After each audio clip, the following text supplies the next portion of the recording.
தேவனால் எல்லாம் கூடும் தொடர்கிறது.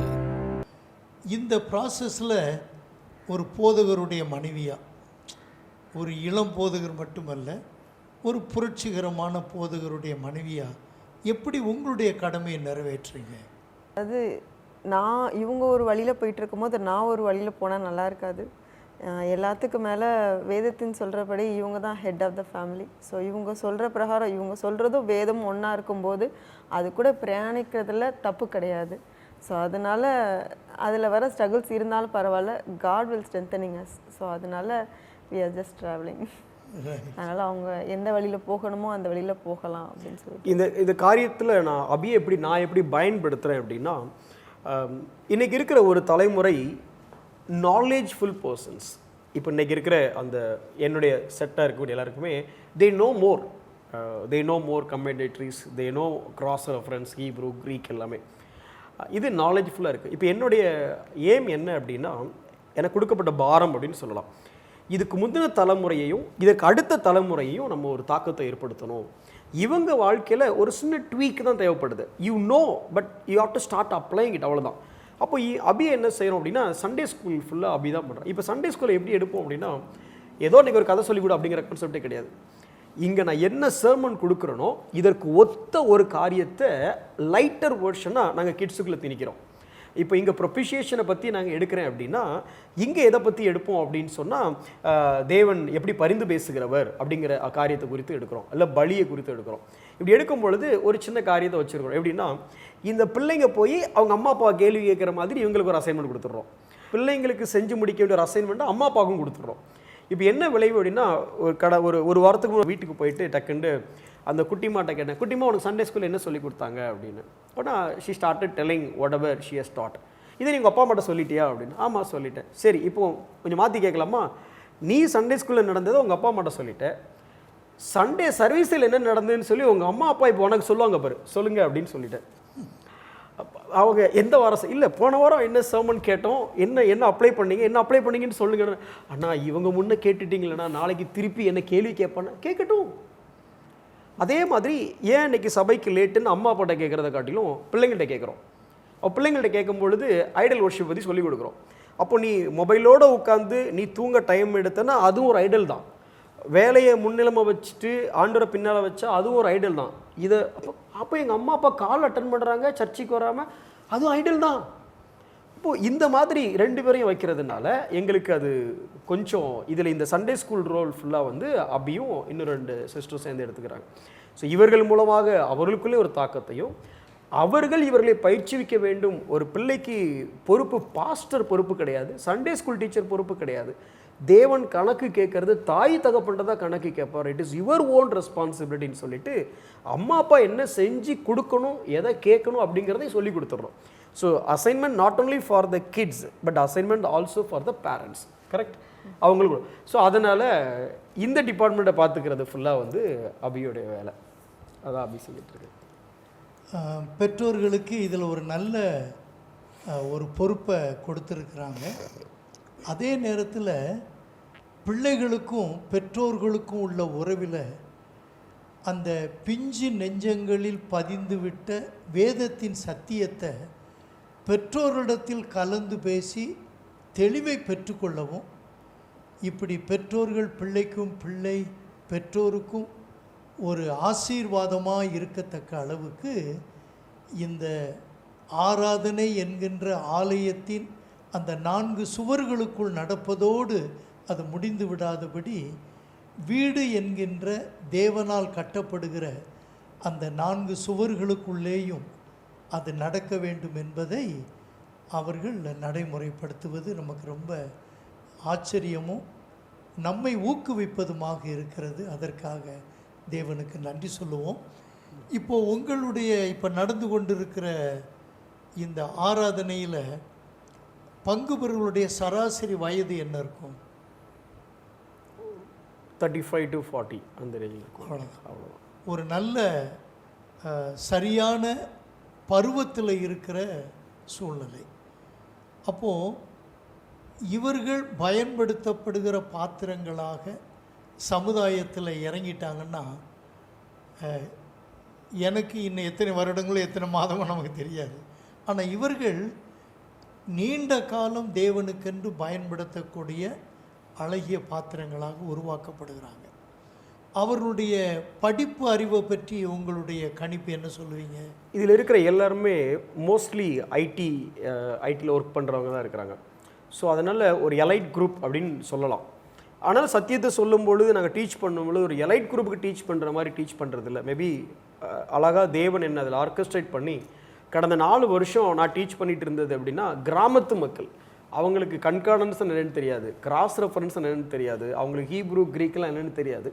ஆனால் அவங்க மத்தியில் ஒரு 4 வருஷம் தொடர்ந்து அவங்களுக்கு மாத்திரமே டீச் பண்ணிட்டு இருந்ததுனால இந்த 2 கலந்த ஒரு கலவையை அங்கே டீச் பண்ணுறதுக்கு தேவன் எங்களுக்கு கிருபை செய்கிறார்.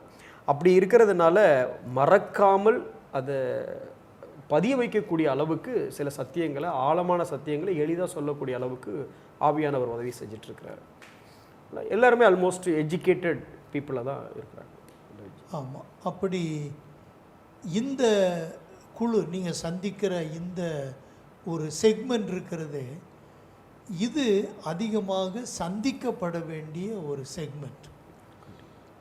ஒரு சராசரி போதகர் சந்திக்க முடியாத அளவுக்கு சேலஞ்சஸ் இருக்கக்கூடிய மனநிலை கொண்ட மக்கள். ஸோ அவங்க மத்தியில் பணி செய்கிறது ஒரு பெரிய பாக்கியம். சென்னையை பொறுத்த மட்டும் இதே போல் மெட்ரோபாலிட்டன் சிட்டிஸில் இவர்கள் மத்தியிலையும் எக்ஸ்க்ளூசிவாக பயன்படுத்தப்படுகிற அநேக திருச்சபைகள் உதயமாகி கொண்டு இருக்கிறது. ஆனால் இவர்களைப் போல ஒரு நபராகவே இருந்து அந்த துறையிலிருந்து ஊழியத்திற்கென்று அழைக்கப்பட்டு இவர்களுக்காகவே தங்களுடைய வாழ்க்கையை, உங்களுடைய வாழ்க்கையை அர்ப்பணித்து இருக்கிற இந்த காரியம் மிகவும் சவாலுக்குரியது. உங்களுடைய இந்த பயணம் இனிதாக வெற்றியாக நிறைவேற்றப்படவும், இது ஒரு திருச்சபையாக அல்ல, சென்னை பட்டணத்திலேயே எங்கெங்கெல்லாம் இந்த ஐடி செக்மெண்ட் இருக்கிறதோ அங்கெங்கெல்லாம் ஒவ்வொரு பைபிள் ஸ்டடி சென்டர், அப்புறம் திருச்சபைகள் உதயமாகத்தக்க அளவுக்கு தேவன் உங்களை பயன்படுத்த நாங்கள் ஜெபிக்கிறோம். கடைசியாக முடிக்கிறதுக்கு முன்னே ஒரு கேள்வி. மிஷினரி ஊழியத்திற்கும் உங்களுக்கும் உள்ள தொடர்பு, மிஷினரி ஊழியம்னா நீங்கள் என்ன நினைக்கிறீங்க? இந்த மிஷினரி ஊழியத்தை குறித்த விஷயத்தை உங்களுடைய திருச்சபையாருக்கு, வளர்ந்து வரும் திருச்சபையினருக்கு எப்படி கற்றுக் கொடுத்துருக்கீங்க? இதை நிமித்தமாக இன்றைக்கு என்ன செய்து கொண்டிருக்கீங்க? இப்போது இன்றைக்கி சபையில் இருக்கிற ஒரு சில காரியங்களை நாங்கள் ஃபாலோ பண்ணுற ஒரு சில காரியத்தை சொல்கிறேன். ஒன்று அதில் என்னென்ன செய்கிறோன்னு சொல்லிவிட்டு அதில் மிஷினரி காரியத்தை சொல்கிறேன். ஒவ்வொரு தேர்ஸ்டேவும் ஒவ்வொரு குடும்பத்தை தனிப்பட்ட முறையில் சந்திக்க போகிறோம். அப்போ பேச முடியாத பல காரியங்களை அங்கே வச்சு பேச முடியுது. அங்கே ஒரு காரியம். இன்னொன்று என்ன செய்கிறோம் அப்படின்னா, ஷெப்பர்ட் சர்வ் அப்படின்னு ஒரு காரியத்தை அறிமுகப்படுத்த போகிறோம். இப்போ நான் இங்கே serve washing their feet. So we want invite them to come and stay with us. இயேசுகிட்ட யோவானுடைய சீஷர்களை கேட்கும் பொழுது, போதகரின் எங்கே தங்கியிருக்கிறீங்க அப்படின்னா, வந்து பார் அப்படிங்கிறாரு. போகும்பொழுது போதகரேன்னு சொல்லிட்டு போனவன் நைட்டு தங்கிட்டு அடுத்த நாள் வரும்பொழுது நாங்கள் மேசியாவை பார்த்தோம் அப்படிங்கிறான். ஒரு நாள் நைட்டில் என்ன நடந்துச்சுன்னு தெரியாது. அப்போ இதே மாதிரி இவர்கள் எங்களோட தங்கி எங்களோட வாழ்க்கையை பார்க்க வேண்டும் அப்படின்னு சொல்லி ஷெப்பர்ட் சர்வ்னு ஒன்று ஆரம்பிக்கிறோம். அதுபோக பேசப்படுகிற வசனங்களை எல்லாருக்கும் ஆடியோவையும் நாங்கள் ப்ரிப்பேர் பண்ணுற நோட்ஸையுமே கொடுத்துட்றோம். அந்த பிபிடியும் கொடுக்குறோம். எதுக்கு அப்படின்னா, சொல்லப்பட்ட சம்பவங்கள், உதாரணங்கள் இதெல்லாம் அவங்க திரும்பி அதை கேட்கணும்னு பார்க்குறோம். இதையும் தாண்டி எல்லாருக்கும் ஒரு உண்டியல் கொடுத்துருக்குறோம். சின்ன பிள்ளைங்க கையில் எல்லாத்தையும் உண்டியல், யூத்துக்கும் கிட்ஸுக்கும் சண்டே ஸ்கூல் பிள்ளை யூத்துக்கும் சண்டே ஸ்கூலுக்கும் உண்டியல் கொடுத்துருக்கோம். எதற்கு அப்படின்னா, இதில் நீங்கள் எவ்வளவு காணிக்க நீங்கள் போடுறீங்களோ, உங்கள் பிள்ளைகளுக்கு சொல்லி போட வைக்கிறீங்களோ, இதை அப்படியே எடுத்துகிட்டு போயிட்டு நாங்கள் மிஷினரிகளுக்கு கொடுக்கணும். ஏன் அப்படின்னா, மிஷினரிகளுக்கு உதவி செய்யக்கூடிய ஒரு எண்ணத்தை சின்ன குழந்தையாக இருக்கும் போதே அதை விதைக்கணும் அப்படின்னு சொல்லி ஆசைப்படுறோம். இதற்கு அடுத்து என்ன செய்யலாம்னு யோசிக்கிறோம் அப்படின்னா, சபையிலிருந்து மிஷினரிகளை தாங்க வேண்டும் அப்படின்னு சொல்லிட்டு, இந்த கனடாவில் அந்த திருச்சபை குறித்து பார்க்கும் பொழுது அந்த போதகர் சொல்கிறாரு, இதை மாதிரி மிஷனை தாங்கலைன்னா அந்த சபைக்கு நான் ஊழியக்காரனாகவே இருக்க மாட்டேங்கிறாரு. அதனுடைய விளைவு எவ்வளோ பெரிய மிஷினரி ஆர்கனைசேஷன் அவங்க தாங்குறாங்கன்னு பார்க்குறோம். ஸோ இப்போ அடுத்து எங்களுடைய திட்டம் என்ன அப்படின்னா, நமது சபையிலிருந்து நம்மளால் தாங்கப்படுகிற ஒரு மிஷினரியாவது இருக்க வேண்டும் அப்படிங்கிறது எங்களுடைய அடுத்த கட்ட ஒரு எண்ணம்.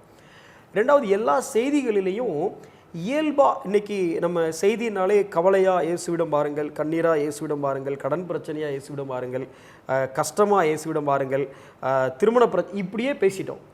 இப்போ நாங்கள் போதிக்கிற போதனையில் அடித்தளமாக இருக்கக்கூடியது 2 காரியம் என்ன அப்படின்னா, இயேசு ஒரு தேவன் சாவரின் காட் அப்படிங்கிறத இப்போ ரீசெண்டாக போதிச்சுட்டு இருக்கிறோம். காஸ்பலில் தான் போதிச்சுட்டு இருக்கிறோம். கிட்டத்தட்ட ஒரு 6-7 வாரங்களில் சுவிசேஷத்தை மட்டும் அப்போஸ்தலர் 2:14 41 வரைக்கும் இதில் காரியங்களை போதிச்சுட்டு இருக்கிறோம். இதில் முடிவு எப்படி எடுக்கிறோம் அப்படின்னா, என்ன செய்கிறோம் அப்படின்னா, கிரேட் கமிஷன், இந்த தேவனால் எல்லாவற்றையும் செய்ய முடிந்தாலும் உன்னை கொண்டு தான் சில காரியங்களை செய்வதற்கு அவர் அப்படி நியமித்திருக்கிறார். அதை செய்வதற்கு நம்மளுடைய கடமை என்ன? God sovereignty and man's responsibility. இந்த 2மே தண்டவாளங்கள் போன்றது. இது ஒன்றுக்கு ஒன்று இன்டர்செக்ட் பண்ண முடியாது. காடோட சாவரினிட்டியை அவர் பார்த்துப்பார், ஆனால் மேனோட ரெஸ்பான்சிபிலிட்டியை நாம் தான் பார்த்துக்கணும் அப்படின்னு சொல்லி இந்த காரியங்களை போதனை வழியிலாகவும் கொஞ்சம் கொஞ்சமாக நாங்கள் இது பண்ண ஆரம்பிச்சிருக்கோம், உள்ள கொண்டு வர. இது ஆரம்ப கட்டம். அடுத்த கட்டமாக மிஷினரி ஊழியங்களை சபையிலிருந்தும் சபையின் மூலமாகவும் செய்ய வேண்டும் என்பதே நமக்கு ஆரம்பகால பாடம். அந்த பாடத்தையும் திருப்பி இம்ப்ளிமெண்ட் பண்ணணும் அப்படின்னு சொல்லி ஒரு எண்ணம், ஒரு தரிசனம் அவங்களுக்குள்ள. அந்த ஒரு ஆத்தும பாரத்தினாலும் மிஷினரி ஊழியத்தில் திருச்சபை ஈடுபட வேண்டும் என்கிற அந்த அணைக்க முடியாத அந்த ஜுவாலித்து எரியும் அந்த கரிசனையினாலும் தான் நீங்கள் அனைவருக்கும் கிறிஸ்து ஊழியங்கள் என்கிற அந்த இயக்கத்தின் சார்பில் 3 மிஷினரிகளை தாங்குகிறீங்க. ஆண்டவருக்கு ஸ்தோத்திரம். ரைட். நண்பர்களே, நேயர்களே, அருமையான போதகர், அன்பு சகோதரர் புஷ்பராஜ் அவர்களுடைய அன்பு மனைவி அபிநயா அவர்களினுடைய இந்த சாட்சிகளை நீங்கள் கேட்டீர்கள். இந்த சாட்சிகளினுடைய முடிவில் அவர்கள் என்ன சொல்லி முடிக்கிறார்கள் என்றால், 4 விதமான கிறிஸ்தவர்களை பற்றி சொன்னார்கள். 4வது கிறிஸ்தவர்களை பற்றி சொல்லும்போது கமிஷன்டு கிறிஸ்டியன்ஸ் என்று சொன்னாங்க. கமிஷன்டு கிறிஸ்டியன்ஸ் என்றால் ஆண்டவராலே அபிஷேகிக்கப்பட்டு, ஆண்டவராலே ஆணை பெற்று, ஆண்டவராலே உலகத்திற்குள் சென்று தேவனுடைய நாமத்தை பறைசாற்றுகிறவர்கள், தேவனாலே அனுப்பி வைக்கப்பட்டவர்கள் என்று அர்த்தம். அப்படி அவர்களுடைய திருச்சபையின் குடும்பங்கள் ஒவ்வொன்றுமே சிறு பிள்ளைகள் துவங்கி பெரியவர்கள் வரைக்கும் மிஷினரி பணிக்காக ஜெபிக்க வேண்டும், மிஷினரி பணிக்காக கொடுக்க வேண்டும். நம்முடைய திருச்சபையிலிருந்து மிஷினரிகள் தாங்கப்பட வேண்டும். ஏன், வரும் நாட்களில் இவர்கள் எப்படி நல்ல வருமானமுள்ள வசதியுள்ள ஒரு வேலையை ராஜினாமா செய்துவிட்டு தேவனுடைய திருப்பணியே தேவனுடைய என்னுடைய வாழ்வின் திருச்சித்தம் என்று சொன்னது போல, இவர்களுடைய திருச்சபையிலிருந்தே வாலிபர்கள் மட்டுமல்ல, இளம் தம்பதிகளே புறப்பட்டு செல்லும் ஊழியர்களாக வருவார்கள். அதில் எந்த சந்தேகமும் இல்லை. அதில் ஒரு கட்டமாக அவர்களிடத்தில் நான் பார்ப்பது என்னவென்றால், மாதத்திற்கு ஒரு முறை அல்லாவிட்டால் 2 மாதத்திற்கு ஒரு முறை பர்கூர் போன்ற மலை பிராந்தியத்தில் நடைபெறுகிற சுவிசேஷ ஊழியத்திற்கு குழுவாக அழைத்து சென்று அவர்களை பார்க்க வைப்பது மட்டுமல்ல, அவர்களையும் அந்த இடத்திலே ஊழியம் செய்ய வைத்து, ஊழியமே உன்னுடைய உயிர் மூச்சு என்பதை கற்றுக் கொடுத்து வருகிறார். உங்களோடு நான் பேசும்போது சரி, அருமையான சகோதரன் புஷ்பராஜ் அவருடைய மனைவி பகிர்ந்து கொள்ளும்போது சரி, 2 பிள்ளைகளால் தாங்கள் ஆசீர்வதிக்கப்பட்டு இருக்கிறோம் என்பதை சொன்னார்கள். அதில் முதலாவது ஒரு மிராக்கிள் பேபி எவாஞ்சலின் என்பதையும் நமக்கு அழகாக அனுபவத்திலிருந்து சொன்னார்கள். ஸோ இவர்களை நினைக்கும்போது உங்களுக்காக நான் வாசிக்க வேண்டும் என்று நினைத்த வேத வசனம், இதோ நானும் கர்த்தர் எனக்கு கொடுத்த பிள்ளைகளும் சீயோன் பர்வதத்தில் வாசமாயிருக்கிற சேனைகளின் கர்த்தராலே இஸ்ரவேலில் அடையாளங்களாகவும் அற்புதங்களாகவும் இருக்கிறோம். இது எங்கே இருக்குது? ஏசாயா தீர்க்கதரிசனுடைய புத்தகம் 8வது அதிகாரம் 18வது வசனத்தில் இருக்குது. அப்படி தேவனுடைய சாட்சிகளாக வளர்ந்து வரும் இந்த அழகிய குடும்பத்திற்காக ஆண்டவரை ஸ்தோத்திரிக்கிறோம். எவஞ்சலியோன்ட்டு ஒரு சின்ன கேள்வி.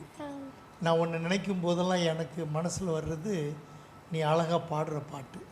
என்ன பாட்டுனா சிலுவை சுமந்தோனாய் அந்த பாட்டு. அதில் எங்களுக்கு ஒரு கவி பாடுவியாமா? சிலுவை சுமந்தோராய் சீஷனாகுவோம், சிலுவை சுமந்தோராய் சீஷனாகுவோம், சிந்தை வாழ்விலும் தாழ்மை தரிப்போம், நிந்தை சுமப்பீனும் சந்தோஷம் கொள்வோம், சிந்தை வாழ்விலும் தாழ்மை தரிப்போம், நிந்தை சுமப்பீனும் சந்தோஷம் கொள்வோம். இயேசு தாங்குவார், அவரே சுமப்பார், ஒரு போதும் கைவிடவே மாட்டார். இயேசு தாங்குவார், அவரே சுமப்பார், ஒரு போதும் கைவிடவே மாட்டார். ஹல்லேலூயா, ஹல்லேலூயா, ஹல்லேலூயா, ஹல்லேலூயா. சொந்தம் பந்தங்கள் சொல்லால் கொள்ளலாம், சொந்தம் பந்தங்கள் சொல்லால் கொள்ளலாம், மாற்றோ சதி செய்து மதிப்பை கெடுக்கலாம், மாற்றோ சதி செய்து மதிப்பை கெடுக்கலாம். அவருக்காகவே அனைத்தும் இழந்தாலும் அதை மகிமை என்றெண்ணிடுவேன். அவருக்காகவே அனைத்தும் இழந்தாலும் அதை மகிமை என்றெண்ணிடுவேன். ஹல்லேலூயா, ஹல்லேலூயா, ஹல்லேலூயா, ஹல்லேலூயா. இயேசு தாங்குவார், அவரே சுமப்பார், ஒரு போதும் கைவிடவே மாட்டார். Good, thank you. எங்களுக்கெல்லாம் ஒரு குடி உரிமை தான் உண்டு, உனக்கு 2 குடி உரிமை இருக்கிறது. இந்தியன் சிட்டிசன்ஷிப் உனக்கு இருக்குது, அமெரிக்கன் சிட்டிசன்ஷிப் இருக்குது. நீ அமெரிக்காவில் உனக்கு எத்தனை வயசு இருக்கிற வரைக்கும் அங்கே இருந்த? 2.5 hours. ஆல்மோஸ்ட் 2. ஓகே. அங்கே அப்போ நீ கண்ட காட்சி, அங்கே பார்த்த மால், அங்கே பயணம் செய்த விதம், அங்கே போன தீம் பார்க், அந்த மாதிரி இதெல்லாம் இன்னும் உனக்கு ஞாபகம் இருக்கா? இல்லை தாத்தா, எனக்கு ஃபோட்டோஸ் பார்த்தா எனக்கு நினைவாக இருக்குது. நினைவாக இருக்கு. Very good. சரி, இப்போது அப்பா முன்னமே ஒரு ஐடி ஃபேமில் ஒரு நல்ல பொசிஷனில் இருந்தாங்க. இப்போது ஊழியக்காரர் என்கிற இன்னொரு பொசிஷனில் இருக்கிறாங்க.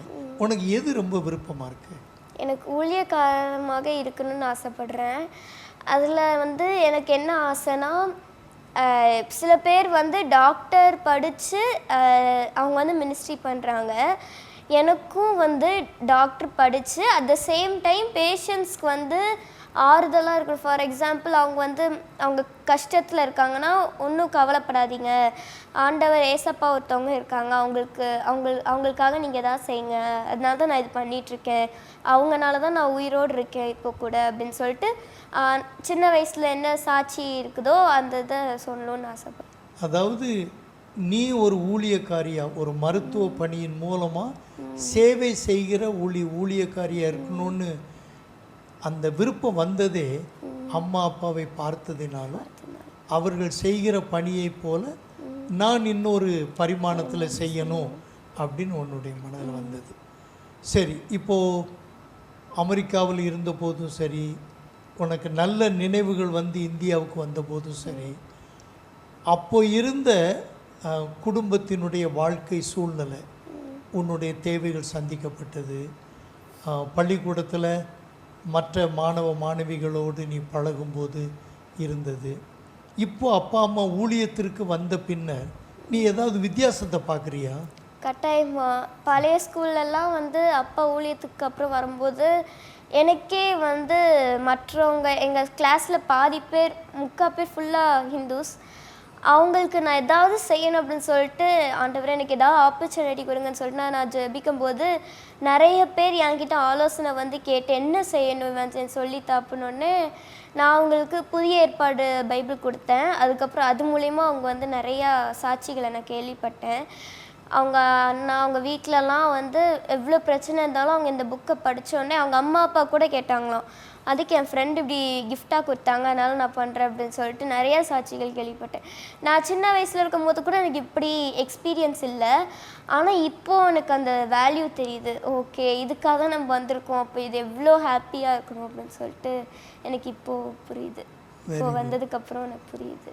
ரொம்ப சந்தோஷம். டீன்ஸில் எத்தனை பிள்ளைங்க இருக்காங்க?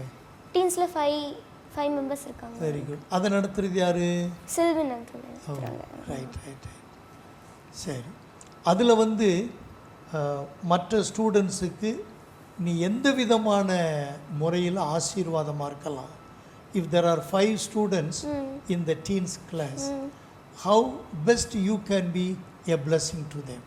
சத்தியங்களை கேட்டு அதன்படி நடக்கிற விதமாக சரி, அதாவது வந்து அவங்க மத்தியில் அவங்க கார்ப்பரேட் இதில் அவங்க நல்லா ரிச்சானவங்க, அது மத்தியில் எப்படி வாழணும், லிமிட்டடான திங்ஸ் வச்சு எப்படி வாழணும், கொடுக்கப்பட்ட விஷயத்தை மட்டும் எப்படி செயல்படணும் அப்படின்னு சொல்லிட்டு by that I can live this testimony life. Thank you. ரொம்ப சந்தோஷம். அப்போது உன்னுடைய எதிர்கால தரிசனம், your ambition is to become a medical missionary, is it? Yes sir. Okay. அப்போ இப்போமே அதை நோக்கி நீ பயணிக்கணும். Even now you must think that you are and young doctor missionary. அந்த மாதிரி ஒரு சிந்தையோடு வளர்ந்து எதிர்காலத்தில் ஐடாஸ் கட்டரை மாதிரி அப்படிப்பட்ட ஒரு பெரிய தேவனுடைய பிள்ளையாக வளர்ந்து ஆண்டவருக்கு சாட்சியாக இருக்கும்படி வாழ்த்துக்கிறோம். சரியாம்மா? God bless you. இப்போது இதை பார்த்து கொண்டிருக்கிற நேயர்களுக்கு அபிநயா என்ன சொல்ல விரும்புகிறீங்க? முடிவு வார்த்தைகளாக அவங்க சொல்லி முடித்ததுக்கப்புறம் நீங்கள் என்ன சொல்ல விரும்புகிறீங்க? கண்டிப்பாக எப்போதுமே உங்கள் வாழ்க்கையில் வந்து கடவுளை மட்டும் பற்றி கொள்ளுங்க. நீங்கள் ஒவ்வொரு ஸ்டெப்பு எடுத்து வைக்கும் போதும் ஒன்றை மட்டும் யோசித்துக்கோங்க, கடவுள் கரத்தில் நம்மளுடைய வாழ்க்கை இருக்குது. அவர் போன்னு சொன்னால் நம்ம போய் தான் ஆகணும், இல்லாண்டவரே அப்படின்னு சொல்லி நம்மளோட கன்வீனியன்ட்டையோ அல்லது நம்மளுடைய மைண்ட் செட்டை வந்து சொல்கிறத காட்டிலும் அவர் வேதம் நம்மளை எப்படி வழி நடத்துதோ, அவர் எப்படி நம்மளை வழி போக சொல்கிறாரோ அந்த வழியில் போனீங்கன்னா உங்கள் வாழ்க்கை உண்மையிலே ரொம்ப நல்லாயிருக்கும். எனக்கு எங்கள் வாழ்க்கை நல்லா இருக்குது, என்ன ஆனாலும் சரி கடவுள் கைப்பிடிச்சிட்டாரு, கடவுள் வழிகாட்டுறாருன்னா கண்டிப்பாக அந்த வாழ்க்கை எண்டு வந்து நல்லபடியாக அவருடைய கரத்தில் தான் இருக்குது, ஆசீர்வாதமாக தான் இருக்கும். அநேக பேருக்கு நம்மளை ஆசீர்வாதமாக தான் வைப்பார். அதனால் நீங்கள் எதை பற்றி யோசிக்காமல் கடவுள் சொல்கிற அந்த வழியில் நீங்கள் போங்க.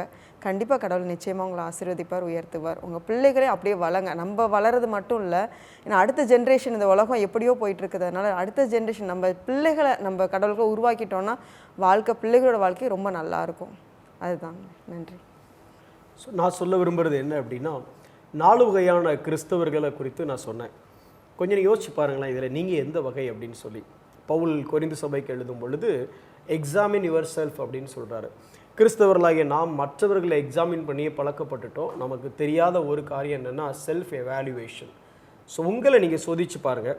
நீங்கள் இந்த 4 கிறிஸ்தவர்கள் அப்படின்னு நான் சொன்னேன், கம்ஃபர்டபுளான ஒரு கிறிஸ்தவ வாழ்க்கை வாழ்கிறோமா, இல்லை காம்ப்ளசன்ட் எல்லாரையும் ஒரு அப்படியே தேவைகளை மட்டும் சந்தித்து அப்படியே ஒரு சமநிலையாக அந்த மாதிரி இருக்கிறோமா, கன்விக்டட் வசனம் நம்மளை குத்தக்கூடிய அப்படி ஒரு வாழ்க்கை, அதையும் தாண்டி கமிஷன் ஆண்டவருக்காக ஏதாவது செய்யணுங்கிற வாழ்க்கையில் எந்த வகையில் நீங்கள் இருக்கிறீங்க அப்படின்னு பாருங்கள்.